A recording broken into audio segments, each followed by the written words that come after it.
Bonjour et bienvenue donc dans la suite de notre vidéo destinée au dessin en deux plans, en 2D plutôt, sur AutoCAD.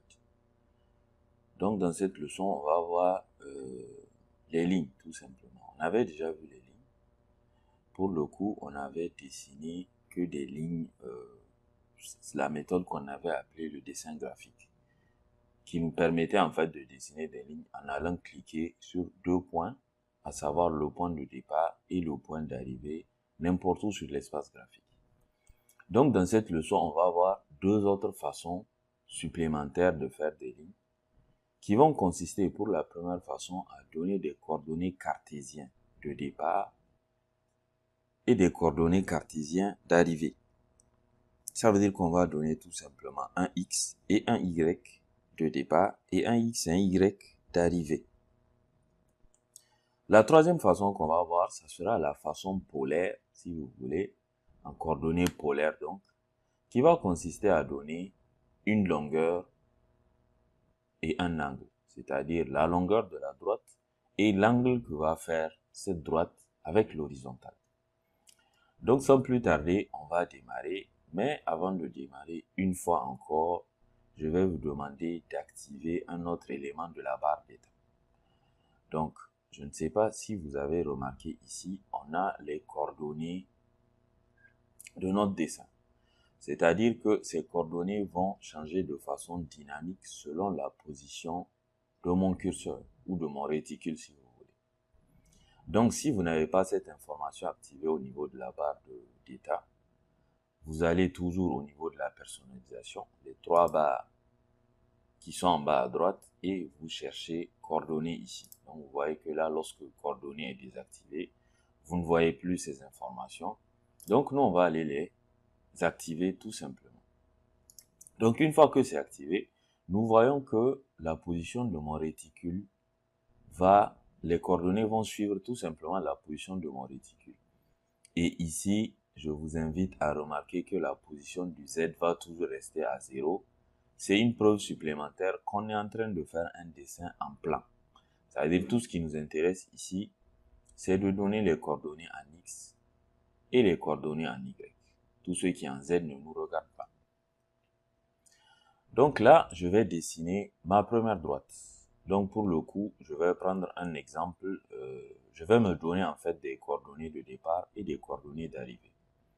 On va faire une droite qui démarre à X égale à 1000, Y 1000 et à X pour le point d'arrivée, et pour le point de départ, ça sera X 2000, Y 2000, tout simplement. Donc pour ça, on va aller sur la commande ligne. On va sur la commande ligne et on se place sur notre espace objet.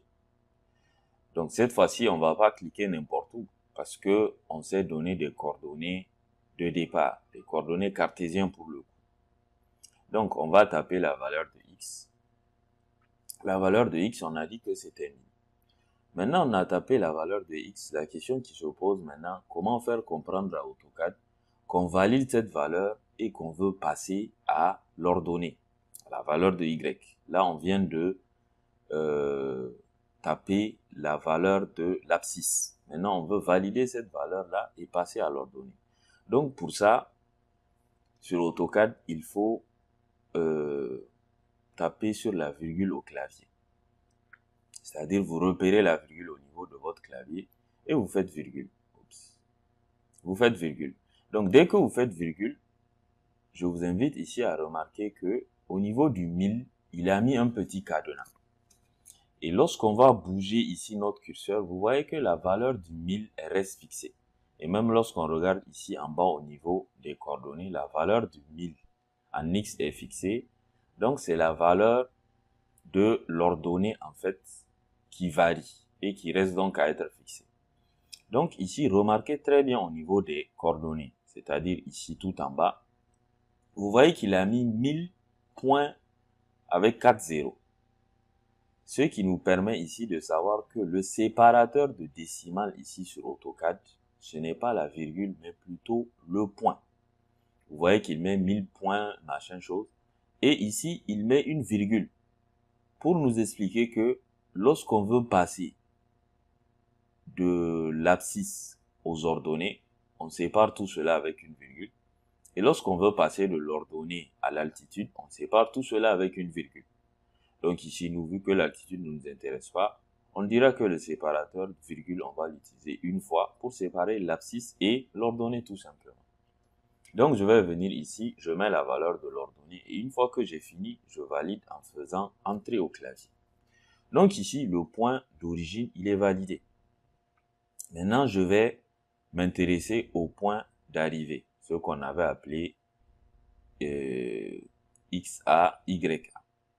Donc on avait dit qu'à l'arrivée, on aurait 2000 en abscisse et 2000 en ordonnée.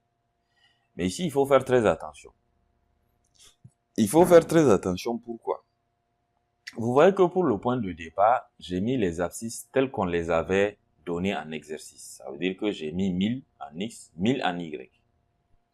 Ici, pour le point d'arrivée, on a dit qu'on avait 2000 en X et 2000 en Y. Je ne vais plus mettre 2000 en X, 2000 en Y. Pourquoi? Parce que le deuxième point, ses coordonnées sont relatifs par rapport au premier point. Donc, pour avoir 2000 en X, sachant que déjà le X ici c'est 1000, je vais rajouter 1000 tout simplement. Et pour avoir 2000 en Y, sachant que le Y au point de départ c'est 1000, je vais rajouter 1000. Donc, ce que je vais faire, je vais tout simplement refaire 1000, virgule, 1000. Et je valide. Donc là, j'ai mon point. Donc, ce que je vais faire, je vais sélectionner la droite. Sélection, on a déjà expliqué comment sélectionner une droite. Et je vais me placer sur le point d'origine. Donc, lorsque je me place sur le point d'origine, je vous invite ici à regarder les coordonnées.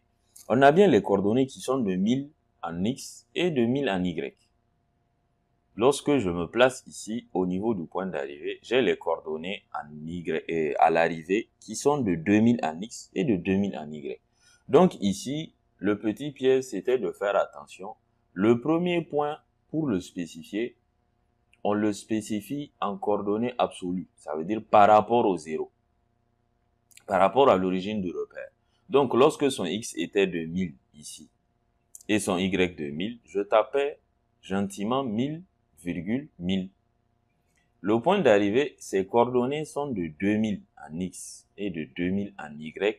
Je ne vais pas taper 2000, parce que ce point-là, il est calculé par rapport au point précédent. Donc, je vais taper 1000 et 1000, comme nous l'avons fait ici. Donc là, c'est la façon de faire un point par coordonnées imposées au départ et par coordonnées imposées à l'arrivée.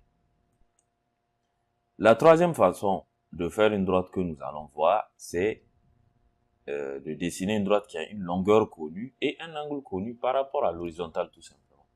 Donc pour ça, on va aller cliquer sur droite. On va spécifier des coordonnées